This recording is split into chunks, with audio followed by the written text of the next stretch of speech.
Hello friend, welcome back to my YouTube channel EHS study point by SK। आज का discussion का topic है permit to work and rigging activity. तो permit to work कहाँ, rigging activity में कहाँ कहाँ पे जरूरत पड़ती है PTW में, आज उसके बारे में जानेंगे। तो चलिए सीधा वही जानते हैं। सबसे पहले देखते हैं कि PTW is to assure safe work practice. PTW को इसलिए किया जाता है कि सेफ वर्क प्रैक्टिस को एश्योर करें, वर्कमैन को सेव करे एंड इक्विपमेंट को सेव करे। इसीलिए PTW हम सिस्टम को फॉलो करते हैं, यानी परमिट टू वर्क सिस्टम लगाते हैं। नेक्स्ट है PTW must if rigging anything 10 ton और एबव। आपको कोई भी मटेरियल अगर 10 टन और उससे ज्यादा है तो वहाँ PTW भरना जरूरी है। PTW must if other workman working at same location, यानी कि साइमल्टेनियस ऑपरेशन। PTW वहाँ भी जरूरी है जहाँ पे कि रिगिंग एक्टिविटी चल रही है और वहाँ पे दूसरे एक्टिविटी भी चल रहे हैं, साइमल्टेनियस एक्टिविटी। तो उस कंडीशन में वहाँ PTW भरना है और PTW में जितने भी इंस्ट्रक्शन फॉलो लिखे हुए हैं उसको फॉलो करना है। PTW must if you are rigging at height, confined space and using man basket. तो इस केस में भी यहाँ PTW भरना पड़ेगा। हाइट पे कर रहे हैं तो भी, कन्फाइंड स्पेस में कर रहे हैं तो भी, और मैन बास्केट को आप कैरी कर रहे हैं तो भी वहाँ पे PTW भरना पड़ेगा।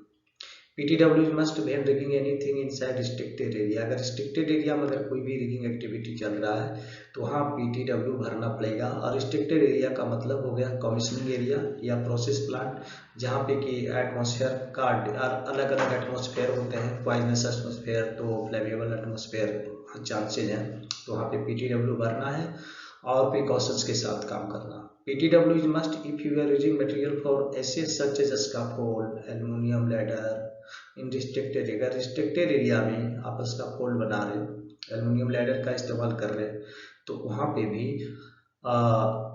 PTW भरना पड़ेगा।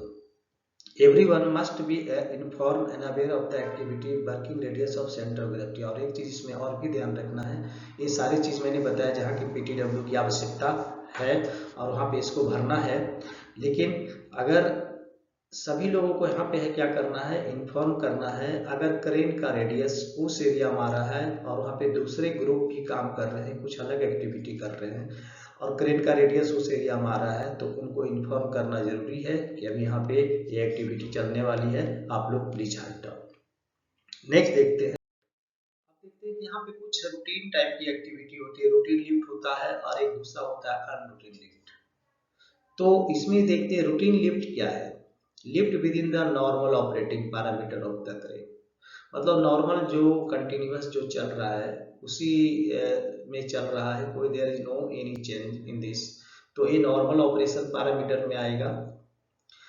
नेक्स्ट है कि lifting over non sensitive area. मतलब लिफ्टिंग एक्टिविटी ऐसे एरिया में चल रहा है जो सेंसिटिव नहीं है, वहाँ पे कोई भी प्रॉब्लम नहीं है, फायर का प्रॉब्लम नहीं है, टॉक्सिक गैस रिलीज होने का कोई चांसेस नहीं है, तो एरिया नॉन सेंसिटिव एरिया होगा और यहाँ ये जो है नॉन रूटीन लिफ्ट कहलाएगा। सुटेबल इन्वायरमेंटल कंडीशन, जहाँ का इन्वायरमेंटल कंडीशन काम करने के लिए सुटेबल है, अनसुटेबल नहीं है। जैसे सुटेबल का मतलब हुआ यहाँ पे टॉक्सिक गैसें नहीं है, वहाँ पे फ्लेमेबल गैसेस नहीं है, कोई और इन्वायरमेंटल प्रॉब्लम नहीं है, तो ये सुटेबल इन्वायरमेंटल कंडीशन है। नेक्स्ट है familiar with work, competent qualified crane operator. तो ये भी है रूटीन एक्टिविटी, क्योंकि वो वर्क के साथ फेमिलियर अच्छी तरह जानता है उसको क्या करना है। कॉम्पिटेंट क्वालिफाइड क्रेन ऑपरेटर वहाँ पे मौजूद है, तो ये रूटीन लिफ्ट है। सेम फंक्शन और series of similar function repeated, या वहाँ पे सेम तरह का काम हो रहा है, उसमें कोई चेंजेस नहीं है, सिमिलर फंक्शन बार बार किया जा रहा है, तो रूटीन लिफ्ट है। मैनुअली करे या ऑटोमेटिकली करे, ठीक है। मैनुअली मतलब हाथ से कर रहा है अगर कोई लिफ्टिंग एक्टिविटी ग्रुप के साथ, या कोई मशीन के साथ आप कर रहे हो मशीन लगा के, तो ये सारे हैं जो रूटीन लिफ्ट में आएंगे। नेक्स्ट देखते हैं नॉन रूटीन जो लिफ्ट होता है, continuation of lifting operation with different equipment due to malfunction breakdown equipment. मतलब ये हुआ कि लिफ्टिंग एक्टिविटी कंटिन्यू चल रहा है बट अलग अलग इक्विपमेंट का इस्तेमाल किया जा रहा है।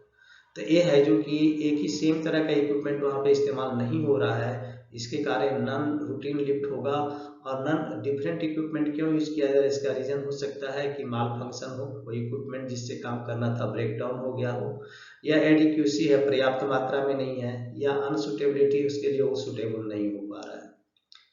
ठीक है, तो इस केस में नॉन रूटीन लिफ्ट में आएगा। नेक्स्ट जो है यूज ऑफ टू क्रेन, जिसको टू क्रेन जहाँ पे इस्तेमाल करते हैं मटेरियल को उठाने के लिए, या बड़े बड़े स्ट्रक्चर को उठाने के लिए, रिएक्टर को उठाने के लिए, या फिर कोई टैंक है उसको उठाने के लिए, या वेसल उठाने के लिए, तो ये टैंडम लिफ्ट कहलाता है, जहाँ पे टू क्रेन यूज हो जाता है। और अगर ये सेंसिटिव एरिया में है, रिस्ट्रिक्टेड एरिया में है, तो ये हो गया नॉन रूटीन एक्टिविटी, यहाँ पे पीटीडब्ल्यू लगेगी। लोड है out of centre of gravity, या लोड जो जिसको हम उठा रहे हैं उसकी सेंटर ऑफ ग्रेविटी क्लियरिटी नहीं है और वो करने के बाद भी क्लियर नहीं हो पा रहा है, तो उसके इसमें ये नॉन रूटीन लिफ्ट होगा। लोड इज फ्रेगाइल, या ऐसे लोड को उठा रहे जो फ्रेगाइल है, फ्रेगाइल मतलब ब्रेकेबल होता है, टूट जाता है अगर उसको ठीक से नहीं उठाएंगे। तो जैसे मैंने अभी आपको सिंथेटिक के बारे में बता रहा, तो हाँ बताया सिंथेटिक वेब सीलिंग है जो इसके लिए काफ़ी उपयुक्त है। तो फ्रेगाइल लोड को, अगर फ्रेगाइल लोड को उठा रहे हैं तो वहाँ पे ध्यान रखने की जरूरत है। The load has a large surface area and large structure, load है जिसकी सरफेस एरिया काफ़ी बड़ी है या स्ट्रक्चर काफ़ी बड़ी है, तो उस केस में वो नॉन रूटीन हो गया और एक अलग ही स्ट्रक्चर आ गया, अलग ही तरह का मटेरियल आ गया, तो इसके लिए क्रेन का सिलेक्शन अलग करना पड़ेगा, सब कुछ करना पड़ेगा। ये नॉन रूटीन लिफ्ट है। If chances of load rotation और ओवरटर्न, या वहाँ पे लोड का रोटेशन होने का चांसेस है या ओवरटर्न होने का चांसेस है, तो ये सारे जो चीज़ें हैं ये नॉन रूटीन लिफ्ट के एग्जाम्पल हैं। तो यहाँ पे जितने भी चीज़ें हैं, all the above activity need PTW, जितनी भी एक्टिविटी अभी अभी ऊपर हमने डिस्कस किया, इस सभी के लिए पीटीडब्ल्यू की आवश्यकता है। तो अभी आप समझ गए होंगे कि पीटीडब्ल्यू का क्या इम्पोर्टेंस है लिफ्टिंग के टाइम में एग्रीगिंग एक्टिविटी में। सो ओके दोस्तों, मिलते हैं नेक्स्ट वीडियो में। बट जाते जाते रिक्वेस्ट करना चाहेंगे जो हमारे वीडियो चैनल पे नए हैं, प्लीज़ हमारे चैनल को सब्सक्राइब कर लेना, दोस्तों में शेयर जरूर करना ताकि उनको भी नॉलेज मिले, और बेल आइकन को प्रेस कर लेना ताकि हमारे वीडियो का नेक्स्ट नोटिफिकेशन आपको मिलता रहे। Okay, thank you.